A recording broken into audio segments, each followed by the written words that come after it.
All right. Hello, how are you? Today we're going to show you guys how to sign into the databases. I typed in bit.ly/ejkingic. I get to the web page.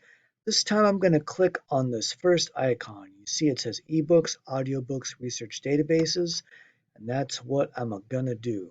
Today I'm going to show you guys how to get to the databases. So I'm going to sign in with my Google account, and I'm going to sign in with my Google account. And I'm going to sign in with my Google account, and it's working. You can see it working. And now we are in the land of databases, ebooks, and audiobooks. And don't worry about the videos and the links, those are a waste of time. I click on the databases icon over here, and you're going to see all the databases that we have. You see we have a lot of Britannica, and that's basically like an encyclopedia. ABC Clio, you see, is social studies databases. We have biology, chemistry, more chemistry. This is a great one for a lot of your classes, the Gale Power Search.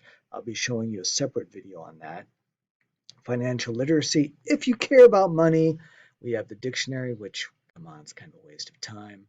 And these two book things, which you're going to be doing when we go to the ebooks thing anyway. It'll go up automatically. So really all you need to know is Gale is fantastic for everything. Got a bunch of science stuff over here. Your basic dictionaries, encyclopedias over here, and the social studies databases, which you might also be using for English classes as well. That's it for this video. I'll get you another one shortly. Thank you!